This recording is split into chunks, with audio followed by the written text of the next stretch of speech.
নমস্কার, আমি সোমা।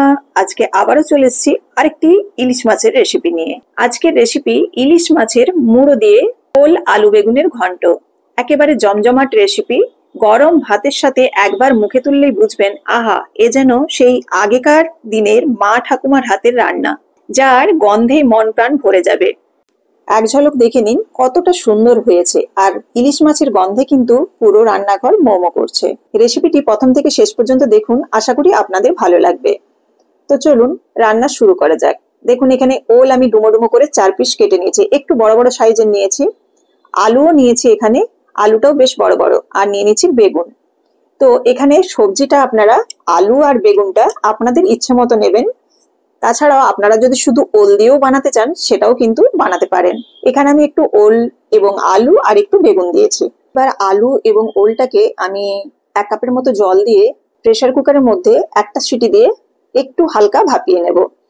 ওলটা যেহেতু একটু শক্ত, এমনি কিন্তু আপনারা কড়াইতেও সেদ্ধ করে নিতে পারেন। তো প্রেসার কুকারে যেহেতু তাড়াতাড়ি হয়, আমি প্রেসার কুকারে একটা সিটি দিয়ে সেদ্ধ করে নিলাম। খেয়াল রাখবেন খুব বেশি যেন ঘাঁটা না হয়ে যায়, অর্থাৎ বেশি সেদ্ধ না হয়ে যায়। এদিকে কড়াইয়ের মধ্যে দেখুন আমি বেগুনটা ভেজে নিচ্ছি। বেগুনটাকে এখানে ভেজে লাল করে আমি তুলে নেব। বেগুনটার মধ্যে আমি কিন্তু কোনো রকম লবণ দিইনি, কারণ বেগুনটায় লবণ দিলে বেগুনটা খুব নরম হয়ে যাবে এবং চুপসে যাবে। সেজন্য কিন্তু বেগুনটাকে লবণ ছাড়াই ভেজেছি, তাহলে কিন্তু বেশ গোটা গোটা থাকবে। এবার এদিকে দেখুন আলু ওলটা সেদ্ধ হয়ে গেছে, ঠান্ডা করে নিয়েছি। আলু এবং ওলটা কিন্তু এখানে 90% মতো সেদ্ধ করা হয়ে গেছে। এবার ঠান্ডা করে এগুলোকে ভাজতে হবে, নইলে কিন্তু গরম অবস্থায় তেলে দিলে লেগে যাওয়ার চান্স থাকবে। তো সেই জন্য অবশ্যই একটু ঠান্ডা করে নেবেন। ঠান্ডা করে তারপর এরকম তেলে 2 মিনিটের মতো নাড়াচাড়া করলেই হবে। খুব একটা বেশি সময় নিয়ে কিন্তু ভাজতে হবে না, যেহেতু সেদ্ধ করা আছে। লবণ আর হলুদ একটু দিয়ে দিলাম, কালারের জন্য হলুদ আর একটু লবণ দিয়ে দিয়েছি, দিয়ে নাড়াচাড়া করে নিচ্ছি। এটা ঢাকা দিতে হবে না, যেহেতু সেদ্ধ হয়ে গেছে। এবার একটু আমি 2 মিনিটের মতো একটু ফুল ফ্লেমে নাড়াচাড়া করে দেখুন নামিয়ে নিচ্ছি। খুব একটা কিন্তু বেশি সময় লাগবে না এই সেদ্ধ আলু এবং ওলটা ভাজতে। ব্যাস, এবার এগুলোও তুলে নিলাম। তো চলুন কড়াইতে আবারও দিয়ে দিচ্ছি এখানে সর্ষের তেল। এই তেলের মধ্যে ইলিশ মাছের যে মাথা অর্থাৎ মুড়োগুলো ভেজে নেব। উল্টে পাল্টে একটু লাল করে ভেজে নিচ্ছি। আর তেলের পরিমাণটা কিন্তু একেবারে আমি দিয়ে দিয়েছি রান্নার জন্য, কারণ পরে আর কিন্তু তেল ব্যবহার করব না। দেখুন, এই ইলিশ মাছের মুড়ো ভাজার যে তেলটা, এই তেলের মধ্যেই কিন্তু এবার রান্না করব। এই তেলের মধ্যে আমি দিয়ে দিচ্ছি গ্রেট করা পেঁয়াজ, এখানে মাঝারি সাইজের 2টো। আপনারা যেরকম গ্রেভি খাবেন সেরকম কিন্তু পেঁয়াজটা দেবেন। এবার দেখুন পেঁয়াজটা দিয়ে নাড়াচাড়া করে একটু লাল করে ভেজে নিতে হবে। এই পর্যায়ে আমি একটা তেজপাতা দিয়ে দিলাম। তেজপাতাটা আপনারা তেলের মধ্যে ফোড়নও দিতে পারেন। এবার পেঁয়াজটাকে হালকা করে ভাজতে দিচ্ছি। আর এদিকে আদা, টমেটো, কাঁচা লঙ্কা আর দিয়ে দিচ্ছি এখানে রসুন, দিয়ে এটাকে একটা মিহি পেস্ট আমি বানিয়ে রেডি করে নিলাম মশলাটা। এদিকে দেখুন পেঁয়াজটা বেশ লাল রং ধরে গেছে, আর এর মধ্যে কালারের জন্য হলুদ গুঁড়ো আর কাশ্মীরি লঙ্কার গুঁড়োটা দিচ্ছি। এই তেলের মধ্যে যদি কাশ্মীরি লঙ্কার গুঁড়ো আর হলুদ গুঁড়োটা দেওয়া যায়, তাহলে কিন্তু দুর্দান্ত একটা কালার আসে শেষের দিকে। একটু নাড়াচাড়া করে এবার বেটে রাখা মশলা এবং এই যে মিক্সি জারটা থেকে খুব সামান্য জল দিয়ে দিচ্ছি, দিয়ে মশলাটাকে খুব ভালোভাবে কষাতে হবে। একটু নাড়াচাড়া করে নিলাম, মিশিয়ে নিলাম। এবার এর মধ্যে আমি গুঁড়ো মশলার মধ্যে দিয়ে দেবো ধনে গুঁড়ো আর জিরে গুঁড়ো। ধনে দিয়ে দিচ্ছি এখানে 1/2 চামচ, আর জিরে গুঁড়ো দিয়ে দিচ্ছি 1/2 চামচ। এবার ভালোভাবে মশলাটাকে কিন্তু কষাতে হবে যতক্ষণ না পর্যন্ত তেল বেরিয়ে আসে। এটা লো ফ্লেমে কিন্তু কম করে জল দিয়ে দিয়ে কষাতে হবে, যাতে কোনো রকম ভাবে কিন্তু কাঁচা গন্ধ না থাকে।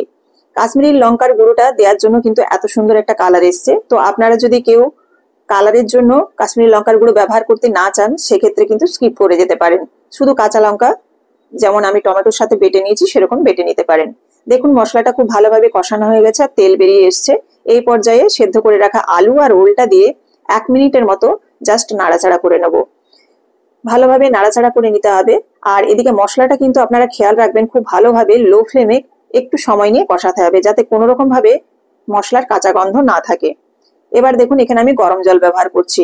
যেহেতু আলু এবং ওলটা সেদ্ধ হয়ে আছে, সেক্ষেত্রে কিন্তু এখানে কাঁচা জল আর ব্যবহার করছি না, আমি গরম জল ব্যবহার করছি। তাতে রান্নাটাও তাড়াতাড়ি হবে, টেস্টও ভালো হবে। আর ওল আর আলুটা যেহেতু সেদ্ধ হয়ে আছে, সেজন্য কিন্তু খুব একটা গুলা হয়ে বা ঘেঁটে যাবে না। তো দেখুন এবার ভালোভাবে ফুটে যাওয়ার জন্য অপেক্ষা করছি। সঙ্গে সঙ্গে ফুটে যাবে, যেহেতু গরম জল দিয়ে দিচ্ছি। ভালোভাবে যখন একটু ফুটে যাবে, তখন এর মধ্যে ইলিশ মাছের যে মাথাটা অর্থাৎ মুড়োটা 4 ভাগ করে আমি দিচ্ছি। খুব একটা কিন্তু এখানে টুকরো করিনি, 4 ভাগ করে নিয়েছি।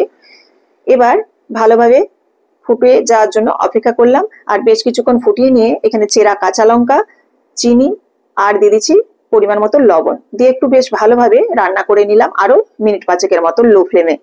এবার নামাবার আগে দেখুন আমি ভাজা যে বেগুনগুলো, সেই ভাজা বেগুনগুলো দিয়ে নাড়াচাড়া করে ভালোভাবে মিশিয়ে নিচ্ছি। এবার শেষে আরেকটা উপকরণ আছে, সেটা আপনারা চাইলে দিতেও পারেন, নাও পারেন। আমি এখানে সর্ষে বাটা একটু ব্যবহার করছি।